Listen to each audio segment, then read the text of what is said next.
ٹکڑے ٹکڑے ہو جاتا. اچھا رب العالمین جل جلالہ عما نوالہ ارشاد فرماتا ہے لو انزلنا هذا القرآن على جبل لرأيته خاشعا متصدعا من خشیۃ اللہ.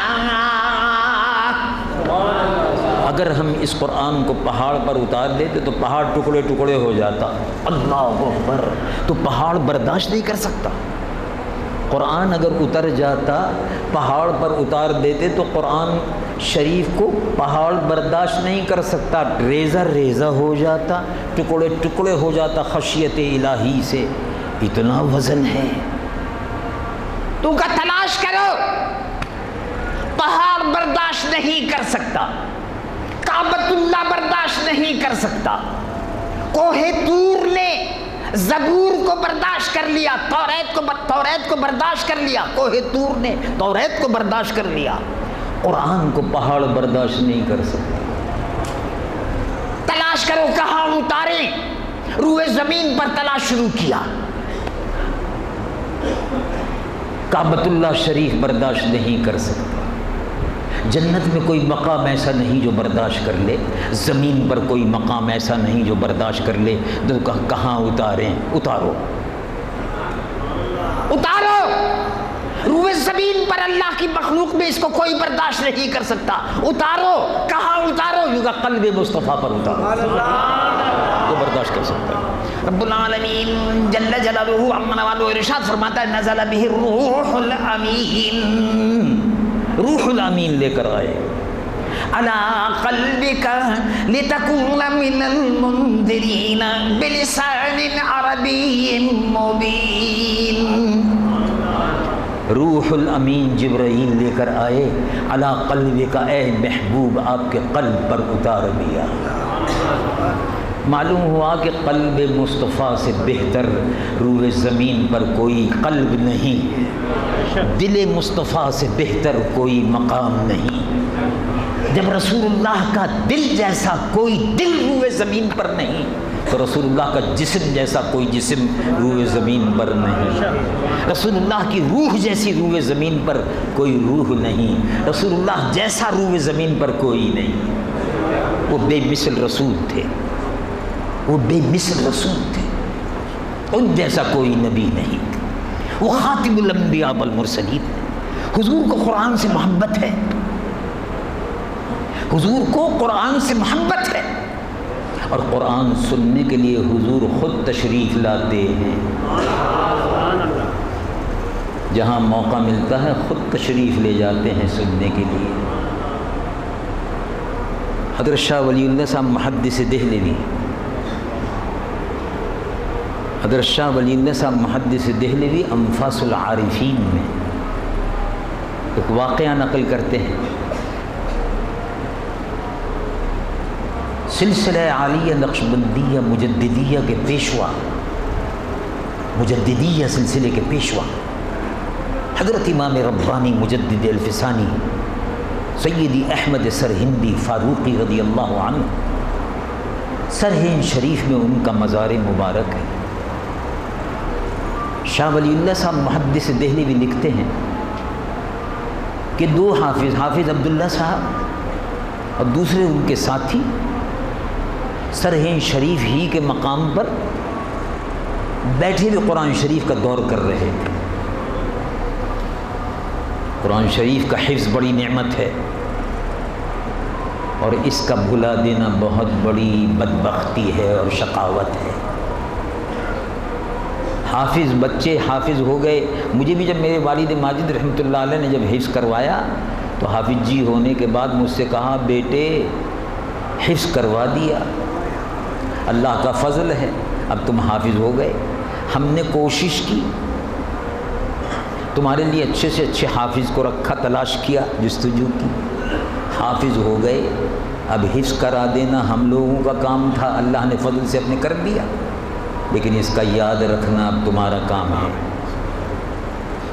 اگر حافظ قرآن شریف کو بھول جائے تو قیامت کے دن کوڑھی ہو کر اٹھتا ہے, اندھا ہو کر اٹھتا ہے. اللہ تعالیٰ کا میں شکر ادا کرنے سے قاصر ہوں. میں بھی حافظ ہوں اور کوشش کرتا ہوں کہ ہر رمضان میں قرآن شریف سنا دوں. سبحان اللہ. اللہ تعالیٰ کا شکر ہے میں نے بھی 61 محرابیں پچھلے سال مکمل کر دی. سبحان اللہ. آپ دعا کیجیے اللہ تعالیٰ قبول فرمائے آمین. اور مزید کی توفیق عطا فرمائے. آمین. قرآن کی تلاوت کی سعادت اس سے محروم نہ فرمائے. آمین.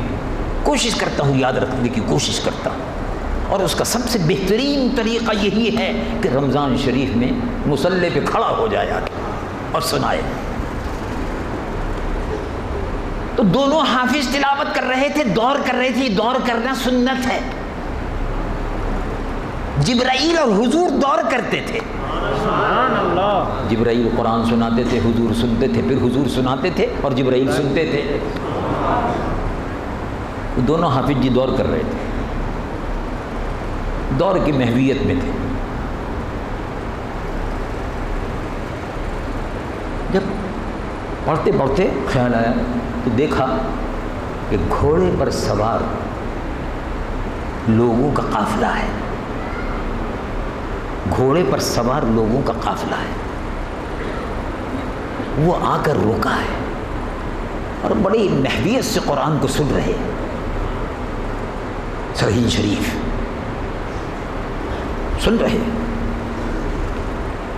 یہ سرہین کے قصبات اور جنگلات کا واقعہ ہے. مسجد، قرآن شریف کی تلاوت، حافظ صاحب دور کر رہے ہیں. حافظ صاحب نے محسوس کیا کہ سما بدل گیا. تلاوت میں مصروف تھے. آنکھ کھولی تو دیکھا سما بدلا ہوا ہے. بھینی بھینی خوشبو پھیل رہی ہے. سبحان اللہ. سبحان اللہ. سبحان اللہ. وہ جو گھوڑے سوار تھے جب انہوں نے تلاوت قرآن ختم کی کہا ماشاء اللہ، بارک اللہ، اللہ تم کو برکت عطا فرمائے. سبحان اللہ. خوب قرآن پڑھتے ہو.